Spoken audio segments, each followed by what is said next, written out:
Won't you please come join me for some midnight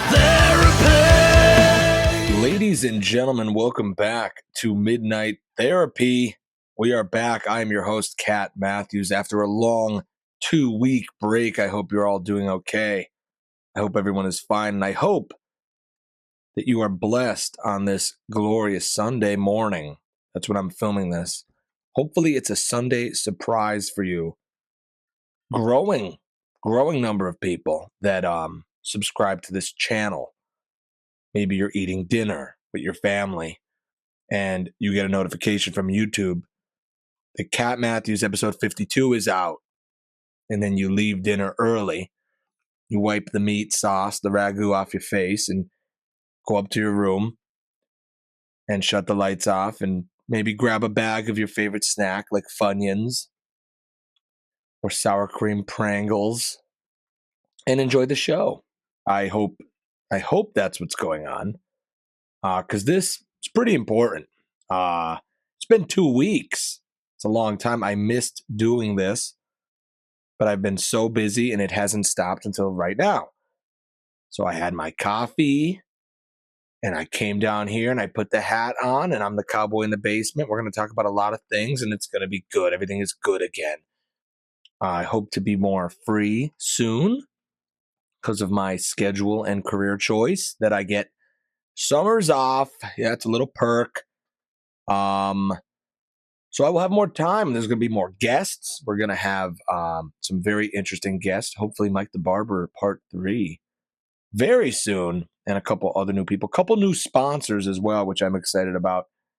And all that good stuff. We want to get to 100 subscribers now. That's my new obsession and goal. So tell your friends, tell your grandma, tell people at the drive-thru at Arby's. If you still go to Arby's, let them know about the channel. Thank you.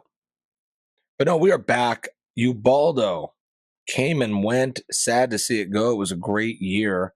I want to reflect on that a little. I'm wearing the one of one St. George design that I made on a sweatshirt. There's only one of these. They made a lot of shirts of these, but there's only one sweatshirt. Thank you, Ron and Mike. Shout out. Feels very nice to have an exclusive item. But no, they went over well. People seem to have liked these designs. And I love the sweatshirt. So thank you again. Ubaldo, Race of the Saints was great this year. I want to reflect on it briefly. AJ, my soon-to-be brother-in-law, I told you a little bit about last week, that he was like a lot. You know, he's a lot. He's just a lot, you know, as a person. He's interesting, you know? And he lived with us for like 10 days, and it was a lot. We got in a few little arguments, as always, but the one argument in particular was early on, and he does this all the time. He'll say, you know, you are just so whipped. That's what he'll say to me, like whipped, as in like controlled by my partner. And it's a hard argument to have with him because the partner in question is, in fact, his sister. So I could be like, yeah, dude, you're right. She's so annoying. And he'll be like, wait, that's my sister. Or I just say, yeah, you're right. And then he goes, and then has a good laugh. And this is like an ongoing joke, I guess, we had. But he did feel bad at one point. He wrote me an apology card, which was filled with lots of passive-aggressive, you know, comments. But it was still an apology card nonetheless. So that was nice. That was a step in the right direction. And it ended up being a very pleasant visit. And we look forward to him coming back. Ubaldo was great this year. Or should I say the Race of the Saints? Because this year I actually raced and ran in the race. A lot of people that don't understand it, it's kind of hard to explain, but there are people that celebrate and root for each team, but they don't necessarily run in the race. Like only men can run in the race. So you could still be part of a family, like family of St. George, St. Anthony, St. Ubaldo, but it doesn't mean you're running. It doesn't mean you're carrying that giant statue. So every year I would be part of the family, but I would partake in the festivities and then be, a little intoxicated by the time of the race, and I wouldn't run in it, you know. But this year I didn't partake in a lot of festivities before the race, and I did make it to the race and did about a 20-minute training on how to do it, and I did it. And it was very enjoyable and fulfilling and meaningful. It was fulfilling and meaningful, and it made me feel closer to the tradition. And I encourage anyone interested in the tradition to not only come and watch it, but maybe even run in it, because that changes the game, at least for me. And I'm not going to harp on this much longer, but a good lesson I learned from it was one of the higher ups on the team said, if you work hard, you get to play harder.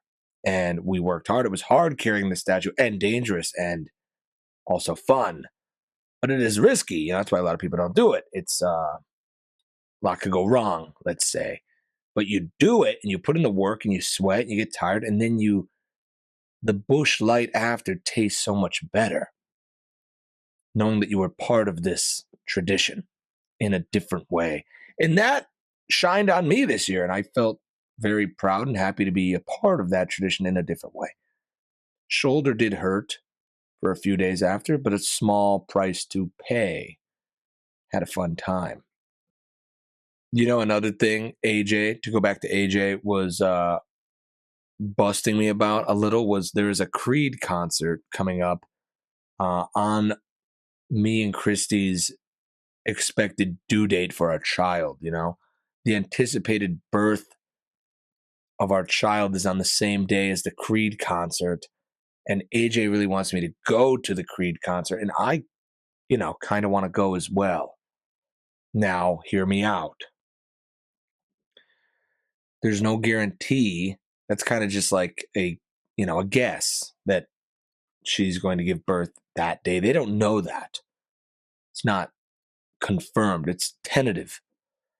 So I'm saying there's that. And then also, if I were to get close enough and have a sign that says like, hey, like, my wife is in labor, will you please play Arms Wide Open? That might be kind of cool. And I might even get to go on stage. So you got to think like the genuine honesty of that. Like it's true. Like a few miles away at the hospital, she's there. Like he might like that and pick me up to go on stage. I don't know. Speaking of the baby, we had the baby shower yesterday. That was a lot. I wasn't really involved. The men or the significant other or whatever aren't allowed to go to the shower. I was allowed to go when it was almost over to bring her flowers. That was it. That was all I was supposed to do. But I also made the signs and the labels and stuff, because of my artistic background in the graphic arts. So I contributed in that way. And I also helped setting up a few things. But the main thing I was supposed to do is pick up flowers. And the baby shower was beautiful, by the way. We got a lot of stuff. We have more than we could ever want. The house is full. It's a good problem to have, but I don't even know what's going on. There's stuff everywhere. There is stuff everywhere. I had the mini Jeep from Tractor Supply on the registry. We didn't get that. That was the only thing we didn't get. Probably because it is a gas-powered vehicle that is over $2,000. That's probably why we didn't get it. But we got bibs and bottles and stuff and lots of clothing and the stuff you need, And I'm not going to be upset that we didn't get the mini Jeep. We could always get it later. But no, it was a great shower, so I'm not talking about that. But I am going to rant about something that deeply, annoyed me. All I had to do was bring flowers to the baby shower with like an hour left of the baby shower. So I wasn't even supposed to be there. I was supposed to show up at the end with flowers, and that was it. So my soon-to-be mother-in-law, Justine, who we love, the owner of Jack's Pub and Eatery, by the way, she's amazing. She's an amazing human. I have nothing bad to say. However, she said, I will handle the flowers. Like, I'll order the flowers for you, and you just have to pick them up. I said, wow, this is nice. How nice. I talked with Christy. I said, do you want any specific type of flowers? I was thinking about going maybe to, Giant or Walmart and picking up one of those last minute Mother's Day, Valentine's Day bouquets they have. They're like $12.99. They're gorgeous. From what my opinion, they look good. They're $12.99, very reasonable. They look good. They look as good as a flower could look wrapped in cellophane. So she said, yeah, that's fine. I'm not fancy. I don't really like flowers that much. I don't care. Just maybe get 2 of them so it looks big. I said, deal. But Justine said, I'll do it. I'll handle it. So she handled it. And she sent me to this place called Jerry's for all seasons. And I'm not going to talk bad on a business intentionally on this show, but Jerry's, in my opinion, and I have the right to my opinion, is an extremely overpriced store. Now, this is not a slander or an attack of Jerry's. It's just my opinion. But I do think they are charging an exuberant amount more than they should for the goods and services they sell. I once went in there and there was a patio furniture set that was like $10,000. Just so you get a reference. So you could only imagine what these flowers were going to cost. So I got there and I got this bouquet of flowers that looked pretty average. Like, it didn't, like, no offense, it was nice. It looked great, but Giant also looks great, They do a good job at Giant. They also do a good job at Walmart. So I wasn't like blown away. Like these, like, I expected the flowers to be, if it was from this place, they were going to look like something that would go on like the Queen of England's grave. Like something like that. Or like, I don't know, the homecoming queen of Alabama would be holding these. Something big, like, whoa, look at those. These were very like, they were average. But here's the heart-stopping moment. They were $100. Please let me repeat. $100 for flowers in cellophane that looked average. These were not Queen's grave flowers. They were just normal Walmart, I forgot your present on Valentine's Day flowers. They were that. Maybe a little better than that. I would say they were worth $30 to $40. $50, I'd be upset, but I would have did it. $100, I almost passed out. My hands got wet from the sweat. I said, what? And this woman, God bless her, she just thought, see, people think that haggling is like gone. Like, they think that doesn't exist. Like I made this joke a long time ago, being cheap in Disneyland. Like, you go to the gift shop, there's no prices on anything, and your kid's like, can I get the Goofy stuffed animal? And you go, well, how much is it? Everybody looks at you like, what? Why do you care how much it is? You're in Disney. Just buy the kid the... No.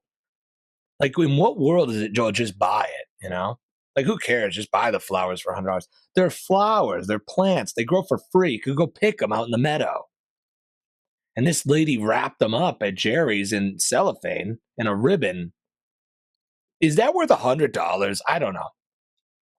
If the women at Giant are wrapping up hundreds of dozens of flowers every day and they're charging $12.99, I don't know. I'm just being honest. This is, again, not an attack on Jerry's. It's just, I was a stranger in an unknown land there. Like, that's the thing. I didn't belong at Jerry's.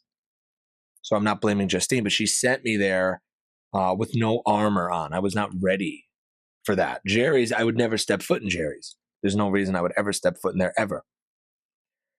Only, to pick up flowers for this weird scenario. They were already ordered. And I had to whip out a Benjamin and give her a Benjamin for these plants that will be dead, if not dead already. And the baby shower was so overwhelming that the flowers didn't even really do anything when I brought them in. It was like, well, they're nice. Add it to the rest of the stuff, which was actual like tangible items that we'll use, not just look at for a second. We're not in the 1800s anymore. Like flowers aren't entertaining anymore. I'm just sorry. I'm sorry. Flowers are like when you were in the 1800s in the South and you rode in on a horse and gave a woman a rose. It was like important because there was nothing to look at. All there was to look at was like a bird outside or a cow in the field. That was it. There was nothing to do. So like a flower was pretty back then, but not anymore. Like we got to let these traditions go. We got like flower. What are flowers? Who cares? You have a cell phone. You have an iPhone in your pocket.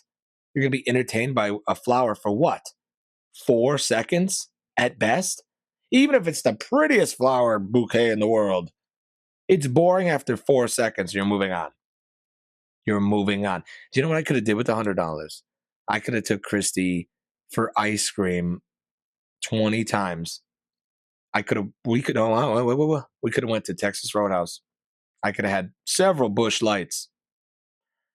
We could have went for ice cream and the movies. Could have saw Lilo and Stitch, and probably bought her one item of clothing from Walmart.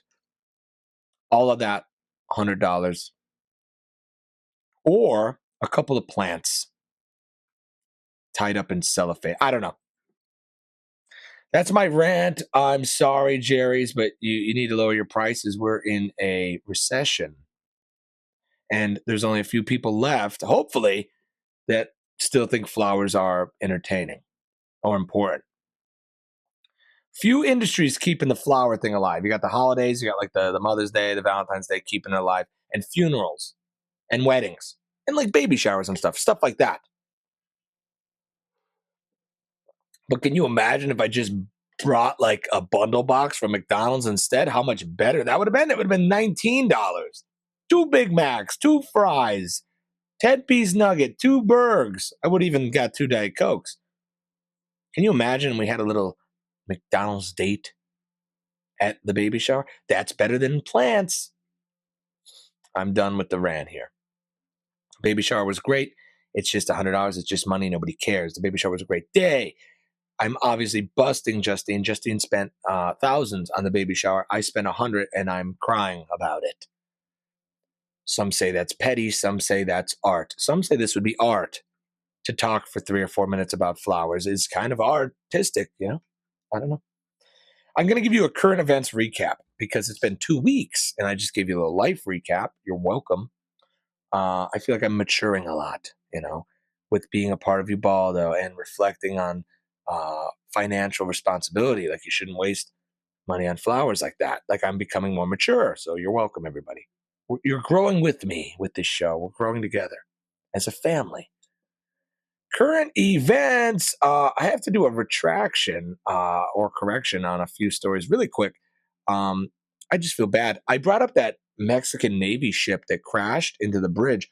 I learned about that moments before the last podcast. I didn't know, but now I know people died and got hurt. So I'm sorry to them and rest in peace to those who lost their lives crashing into the Brooklyn Bridge. Just wanted to throw that out there.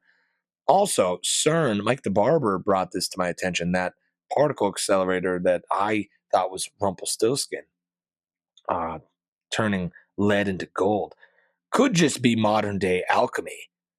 Uh, that's also a thing that came to my mind. I didn't bring it up though, but when he told me, that's kind of like what the alchemists were doing. I was like, oh, that makes sense. This is just everything comes back. You know, they're doing alchemy in the woods and looking for philosopher's stones and things like that. All that, the lore of that stuff just comes back, and it's like better technology to do it. And we call it science. And the guy's wearing a lab coat in this sterile machine underground, so it seems like science, but it's really no different than the weirdo in the woods with the robe and the wizard hat trying to figure that stuff out too. Everyone's trying to figure that stuff out, and they just get better at it. Or they lost the old methods and they're doing new methods. But I don't know. To say that that's not modern day alchemy, I don't know. I don't know. Our scientists, they're kind of just alchemists. I don't know. If we're turning lead into gold, what do you call it? I mean, you could say that all the witchcraft stuff was science. Back, it would have been. They thought it was. They burnt people for it, and Giordano Bruno, I think that was his name. Scientist of his time wasn't called that. Was called like a witch or anti-religious, blasphemous sinner that had to die. I don't know. I'm just saying. I think we're just starting over again. All life is just starting over again, trying new stuff, figuring out, rediscovering what already was. That's the theme of a lot of topics lately. Rediscovery. Nothing's really new. Just rediscovering it. Anyways, back to Donald Trump. Got to talk about him. I am extremely disappointed in the Trump stuff. I'm going to be honest with you. Here's my reason. I'm going to keep it brief. Trump ran on being the outsider, in which he totally was at one point. He was always in a certain club, but he wasn't in the Washington club. And they hated him and they didn't want him there because the old club did hate him and he was a threat to them. Now, fast forward to today, he's really not that outsider anymore. He was the outsider, but he became the insider. Now he runs the new club in which all of us aren't in still. And that's what people are having a hard time understanding. He's like the nerd in high school that gets popular and then forgets about all the nerd friends. And that's, obviously I'm just using that as an example. I wouldn't say Trump's a nerd. I'm saying he's like the guy that forgot all his friends. Trump got in, created the new club, and now everything he ran on is kind of like, not that important. And he seems to have other interests. I don't know if you've noticed this. Draining the swamp and fixing corruption, exposing all the misdoings and releasing all the corruption. That's not happening. Are we waking up and smelling the bacon? That's not happening. The Musk thing, which I talked about multiple episodes ago, I said he was a fall guy. He's going to be out. He's out. Doge did nothing. The reports are going to show nothing. And even if it did, it's just going to say the previous administrations were misusing money. And they're never going to talk about if that money is coming back and if it's being given back to the taxpayer, because it isn't. They're just going to use it to say funny stories like they were spending money on Palestinian Sesame Street and condoms in France. I don't know. They're going to say that. They're going to say, we found that. We discovered it. But it did nothing for you. It just made you further hate the other side. It's like the left was misusing money. And he's going to say, thank God for Elon Musk for doing that. He had to do that for Musk. Musk pretty much funded his final lap in the campaign, put a lot of money into Trump because Musk thought he was going to get some favors. And Trump gave him some favors. He let him go on stage and be in the Oval Office and bring his kid around and let the kid pick his nose on camera. And he let that go for a while, but now it's over because Musk has really produced nothing and has an unfavorable opinion with the public. And newest story, has been a serious drug addict for some time now. So we're gonna mock Hunter Biden for having cocaine in the White House, but Musk was on ketamine and Adderall and had a pill case filled with drugs every day, and he was doing them in the Oval Office, wielding a chainsaw around at Republican conventions, and we're not going to bat an eye to that. See, that's why it becomes hypocritical, and the right can be just as hypocritical as the left. So this is losing momentum here. I will say, is it shocking that Elon Musk was on hard drugs? No, he looks like he's on hard drugs. He's a crazy man. Did I ever think he cared about Social Security and helping middle America? No. I knew he was a tech guy that wanted to further his own interests, and he was smart enough to realize that Donald Trump was probably going to win and could definitely win with his money. And then if he won, Trump would favor his, business ventures. And that's exactly what happened for a bit, But I think that ship has sailed. Musk is out of the White House. They say he's coming back, but he's not. He's going to fade into oblivion like everyone else. And it's sad. But unfortunately, it was a farce. And he's the next fall guy. The whole administration seems like a grift. And they are distracting you with a few good things to keep the base happy. For example, the no tax on tips or the no tax on overtime. That's good. We all love that, even though it's just going to make people work more and become more of a slave to the system. because of the goodies. The goodies. If I work 16 hours more this week, I'll have more money. And then you just work yourself to death, if overtime is even offered. Anywho, the goodies are needed to distract you from all the bads. There's a lot of bads. Another good one was Trump called out that African president or leader about the genocide of white farmers in Africa, which no one's talking about because it's already old news, but that is happening. White people are being killed in Africa. Farmers, to be specific. No one cares. See, like people care. I care. I'm telling you about it. But most people are like, well, anyways. Did you see this new TikTok? Like they're done. They already moved on because we have a 2-second attention span and a never-ending news cycle that's malicious and parasitical. But I'm paying attention and I won't let you forget. But no, the whole admin seems like the administration of Trump seems kind of grifty. And I'm going to tell you why. The Qatar jet situation seems grifty. You understand why that seems like a grift, where it's like, it was just a free plane. People give each other free multi-$100 million planes all the time. It's no big deal. Trump's building like a big Trump tower. It's already built in Dubai. Seems a little, not president-like. It seems more like businessman-like. Trump's pushing crypto coins. It's getting crazy. Pump and dump scams as the president is wild. Crypto scams is wild as a president. Trump's like selling these watches, Trump watches, which is odd as a president. There was an older Trump watch. Look it up. You want to go down the rabbit hole? Ingersoll Lockwood again with the time machine and his uncle. I'm not going to do that stuff again, but look that up. But I could let all that go. I could have let all that go, I think. But what really drew the line, and I got more mad at this than I did about the flowers, so buckle up, was that Crisley family, who I despise. I despise them. I hate all reality TV. I hate Bravo Network. I hate Jersey Shore. I hate Summer House. I hate Below Deck. I hate the Kardashians. I hate it all. I think it's nonsense brain rot. I think it was brain rot before brain rot, and that's my opinion. I know a lot of women like it, but no women watch this show.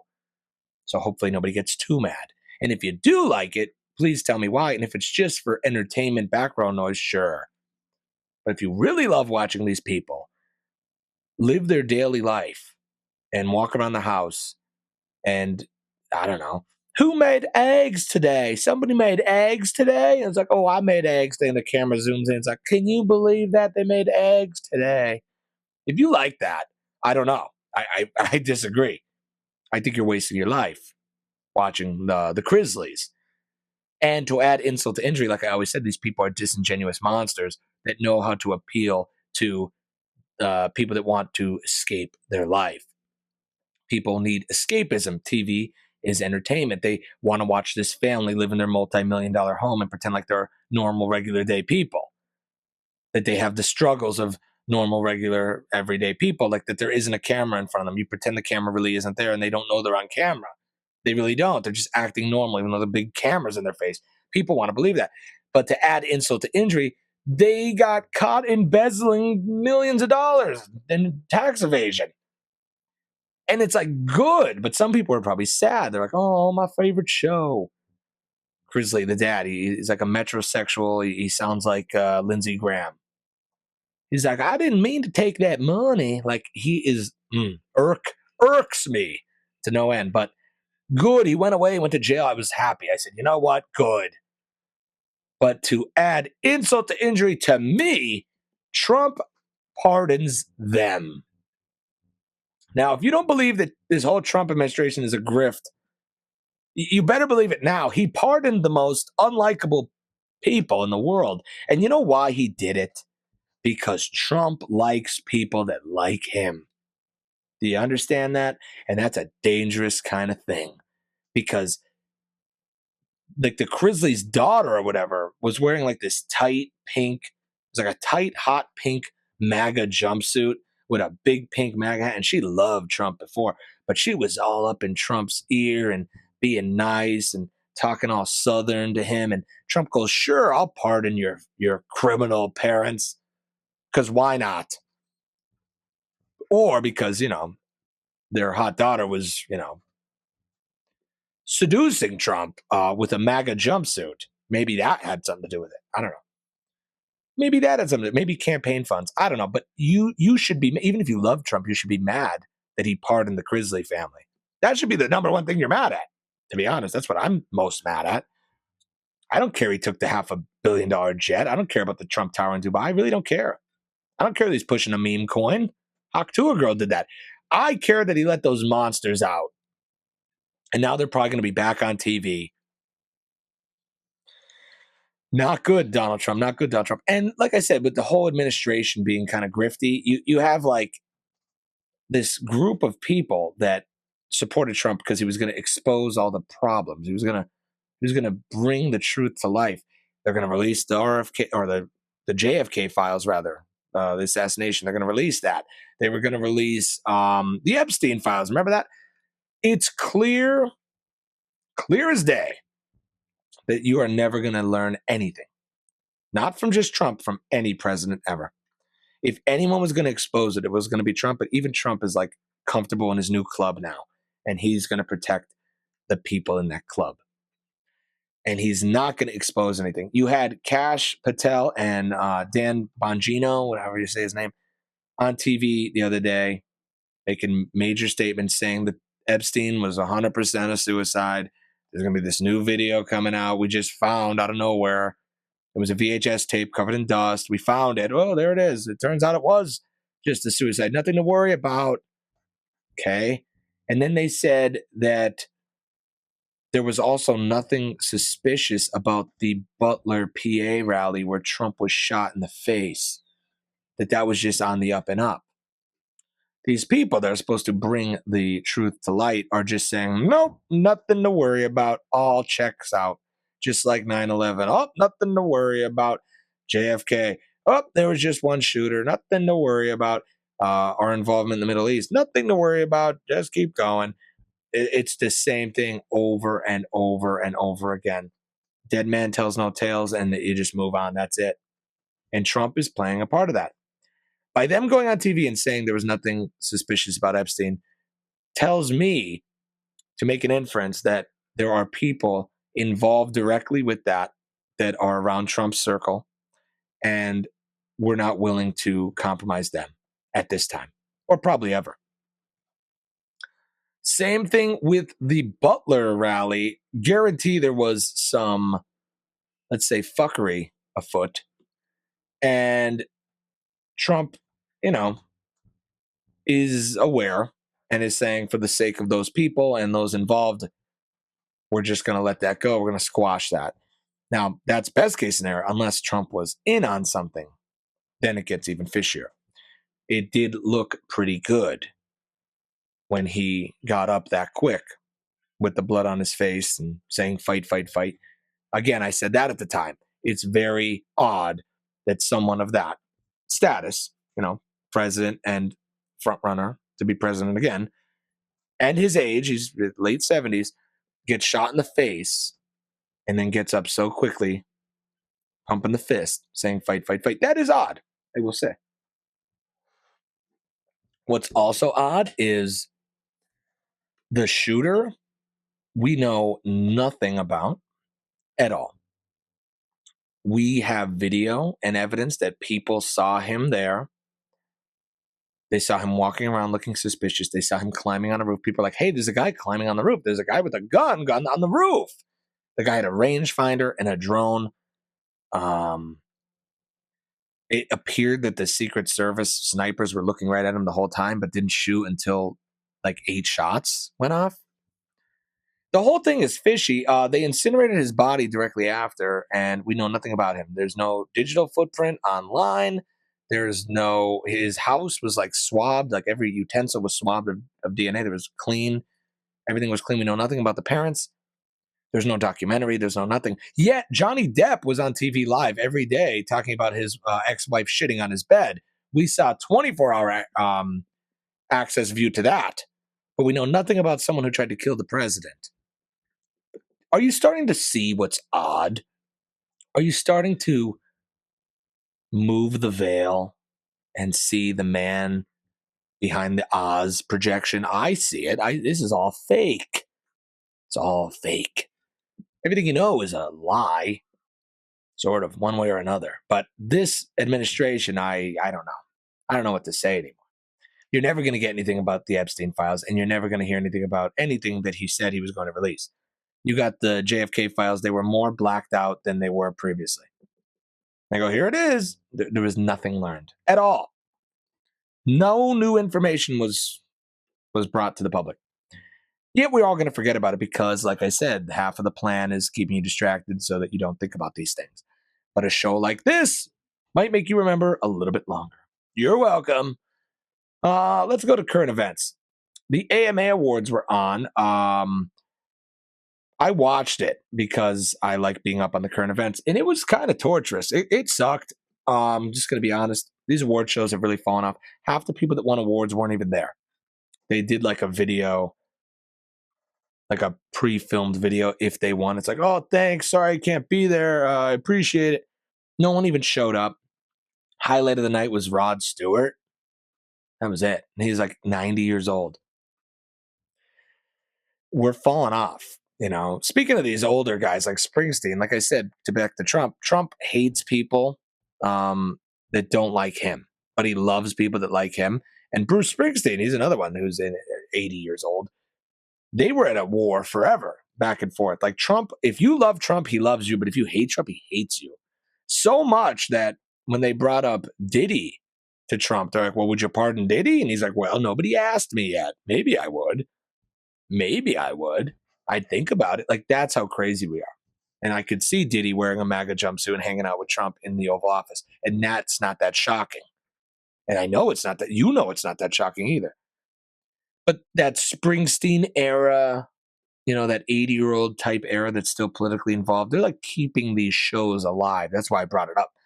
The younger people don't give a shit about those award shows. They don't even have cable. And, they have social media. They don't need to see their favorite artist walk out on stage and hold this thing. And it's so forced and so dumb, and it's just rage bait at this point. I had to bring this up. Beyonce and Post Malone won Best Country Artists. Let that sink in, please. Post Malone and Beyonce, Best Country Artist. That tells you how far these establishments and these award shows have fallen. Predictable, nonetheless. I saw it coming, but wow. And then there was a comet, Shabuzi, who I don't even know what to say at this point. Shabuzi, whatever. Another plant. They said, here, we're going to make you country. And everybody fell for it because they sampled the song. It was an older song. It was like a Jaquan song, I believe, or Jaquan, or however you say that. Look it up. Called Tipsy. They slowed it down, made it country, added some clap tracks, did the formula stuff, and there it is. There's Tipsy, the song that everybody sings and they play all the time. But this guy was pulled from a different genre. He was never country. They said, let's jelly roll this guy. And we got this song. We have the rights to the sample, and let's do it. And it worked. They put a lot of money behind it, and it works. So now this guy is like, I guess, a figure in the country music world. So he comes out, and the woman next to him says that the Carter family basically invented country music. And he like laughed and snickered like that was wrong. And then later wrote some things that was wrong. And country music was actually like a black culture thing and all this stuff that you hear. And I'm not even going to get into that because it's a waste of time. But it's like Shabuzi is now the one dictating what is or isn't country music. And Beyonce and Post Malone are receiving the most prestigious awards in country music. That tells you all you need to know about where we are and where those institutions are and why they are failed. That's why they have failed. And if that isn't the bow on top of the present wrapped up perfect for you to say, wow, clear as day, then nothing will ever be. It may be 2 or 3 years left, and then they're all done. I mean that. In the mainstream media, if they stop the pharmaceutical ads, they'll be done too. Because that's the only thing keeping them afloat. I don't know who's watching. Who's watching The View? Who's watching Jimmy Fallon? Please. Is anyone? I don't know. And if you are, I'm sorry. Come over to this show. It's better. I'm telling you, it's better. I care about you more than Jimmy Fallon cares about you. Trust me. Jimmy Fallon just wants his check. He wants that money. I don't get any money for this. So, the intentions are pure. Yeah, Sydney Sweeney, another entertainer of the modern times. She is I guess you could say objectively good looking woman. Most people think she's good looking. She's young and blonde and has assets to her. And she used them to make a lot of money. And I give her all the credit in the world.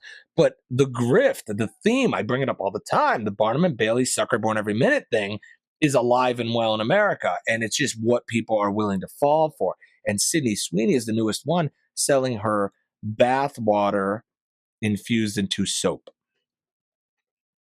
Now let that sink in. She's selling her bathwater. She's making the bathwater into soap and selling the soap. And it's limited edition and it's probably already sold out.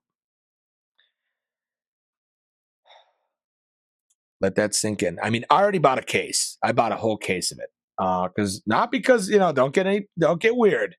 It's an investment. It's like crypto. I'm gonna just hold on to it. I'm gonna sell them slowly online for the people that missed out. I'm gonna try to triple my profit. I could maybe quadruple. I might be able to get $32 a bar of soap. I might even be able to get $100 a bar of soap. There's not going to be any more. It was like the farts in the jar thing. Like there's not going to be any more farts. The woman that was making the farts in the jar was eating so many beans that she had given herself a stroke. And then she stopped doing the farts in the jar. So you know what that means? The supply, the demand, there's no more farts in the jar. She's not going to do anymore. So if you have one, more valuable. There will come a day when Sydney Sweeney stops doing the soap, bathwater soap, and then I will have the case of the last Sydney Sweeney bathwater soap. You know what I'm saying? It's just smart. I'm just smart. You got to make money somehow. I don't know how I'm going to make money. It's either going to be that or it's going to be me buying a bunch of pennies. Now they got rid of the penny. They stopped making the penny officially, which is sad. I'm just going to buy them all up because they were saying like it costs more. The penny costs like 3 cents to make. That means the penny is worth 3 cents, right? 3 cents of copper. So it's got to be worth saving them. You get 3 times your investment. Give me I want 1 million pennies. I'll buy 1 million pennies. Not really. I could probably afford 10,000 pennies. I could do that. And then triple that. I mean, it's worth 30,000, isn't it? I don't know. Is that right? Is that free money? Did I just invent free money? Everybody just get pennies if they're worth so much. If they're worth more than a cent, get them. I'll take them all. They're not making any more. Collect them or scrap them. So it's either the penny or the Sydney Sweeney bathwater. I don't know. Bathwater soap. One or the other. Maybe both. But yeah, let's get through this current event list. The French president, Macron, is that how you say it? I don't know. Anyways, his wife punched him in the face getting off a plane. And that was like a big video going around. And the only reason I bring it up very briefly is Candace Owens did a whole documentary series on why. Now, I don't know if this is correct, but she did a whole series on why President Macron's wife is actually his male uncle that is dressing as a woman and married to his nephew. Now, that's a lot to take in. So I don't know. You might just have to look that up. But I do know the wife is in her 70s and the president is only 50. So I don't know. It kind of checks out in that regard. But I don't know. Look it up. But she was manhandling him on the plane. So food for thought. I'm not an expert on French politics. There is an odd thing going on around the world. Like I said on many episodes, this whole, let's say, Nazi sympathist movement where people, especially young men, are like, wow, I never really listened to Hitler before. And it is alarming. It's all over. I see these videos in Italy that look like Nazi rallies, but they're just Italians. They're modern day Italians dressed in black and they have armbands and they're doing the Roman salute and stuff. It's odd and it's concerning. Now you could say these are just small factions of political climate areas of people that are mad at something, sure. But culturally, you have a black rapper that is arguably one of the most famous rappers of all time, Kanye West, or Ye, writing songs about Hitler and the Nazis. So I don't know. What do you say about this? Why is this happening? What's going on? Does you ask people, they go, oh, he's crazy. That's wild. And they move on. I'm like, are you not at all? Is there any more to this? Are you not worried? Like, are you not concerned that this is going on? Like, it's very real. I see it in my own two eyes. Nobody seems to care. They just dismiss it. Go, oh, he's crazy. I'm like, okay, but why do you think it's happening? What is this? Like, should we be aware? Like, what do we do? Nobody cares. But it is happening. Kanye did go on social media the other day and say, I'm not a Nazi anymore. Maybe he just needs medication or less medication. Who knows? Yeah, I don't know what's going on with all this stuff, though.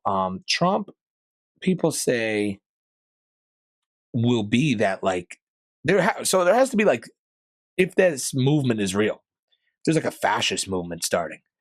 There has to be a leader, right? There has to be the guy. And a lot of people say it's Trump. Like, Trump's going to be the guy. Trump's a dictator. I don't know if that's true, though. Is it? Is Trump the guy? Like, there's got to be someone to lead this. But is it Trump? Trump seems to be very close with Israel, like all U.S. presidents. Trump is very close to the Jewish people. I don't think Trump would lead a fascist anti-Semitic movement. Doesn't appear so now, does it? Unless there is a switch up. Unless Trump is actually like an evil genius and he has a plan and everything is like a psyop. Like, I don't know if Trump is just calculating freeing the Crisley family, as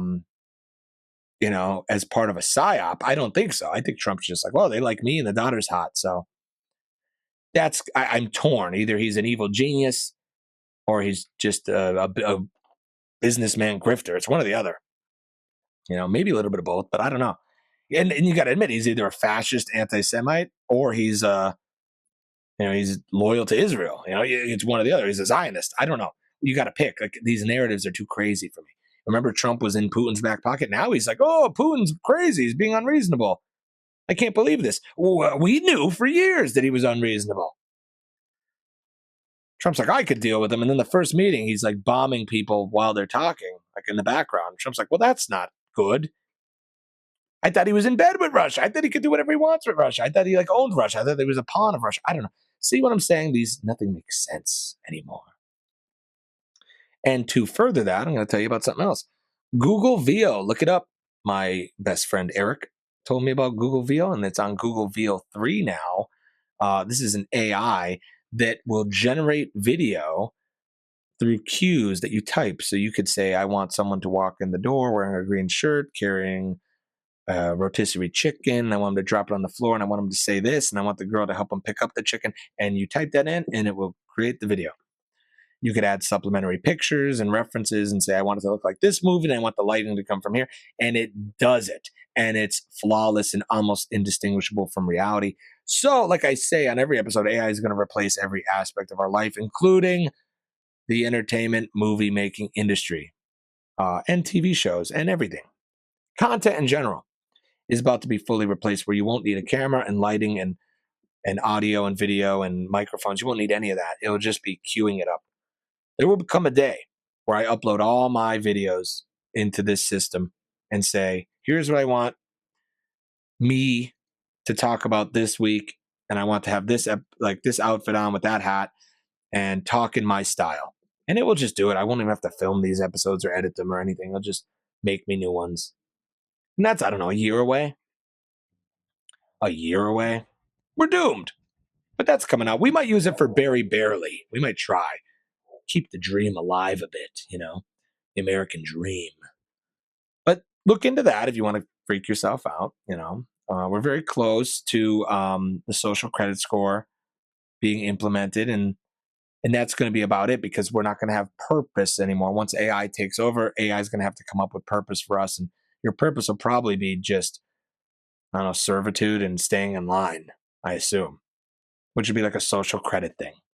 That'll be kind of what it's worth. It'll be like, well, you owe a lot of money and your real credit sucks. Join the social credit score, maintain a 600, and you won't go to prison. And everybody will stay in line. They won't go out and drink too much. They won't get any speeding tickets. Well, they won't be able to drive. They won't be able to have a car either. But I do look forward to that when everything is a dystopian reality where you can't distinguish fake from real, and I'm trying to maintain my 600 credit score. It seems kind of fun. Takes a lot of stress off your shoulders, I'll tell you that. So until then, I'm just going to invest in Sydney Sweeney soap and Pennies. Seems like a good game plan. After all, this is all just a game of chess. Shout out Mike the Barber. Different players, but the game remains the same. Who knows? We've been lied to all the time. Whether it's about Tartaria, whether it's about Epstein, whether it's about $100 flowers being worth it. We're all conditioned and lied to all the time. It's up to you to be able to distinguish reality from what's fake. Now, shout out to Mike the Barber. It is easier to fool someone than to convince them that they have been fooled. That is a message that should live with you in your heart for the rest of your life on this earth or whatever this is. And with that being said, this episode is brought to you in part by Three Saints Barbershop and Jack's Pub and Eatery, located in historic downtown Jessup, Pennsylvania. Mike the Barber will be back on this show soon. Justine, the owner of Jack's Pub and Eatery, I was not bagging on her too hard. I was just making fun of the grandiose loss of money for plants. We will be back with regular episodes, as always, probably Saturday or Sunday. I'll be back. I'm going to get back in the groove. The busyness is hopefully over for a bit. It's never over for long, though. You know how it is. I'll be back next week. I hope you all enjoyed this episode. It's great to be back. We love you all. Remember, like, share, subscribe, tell your grandma. And as always, stay curious, my friends. Good night.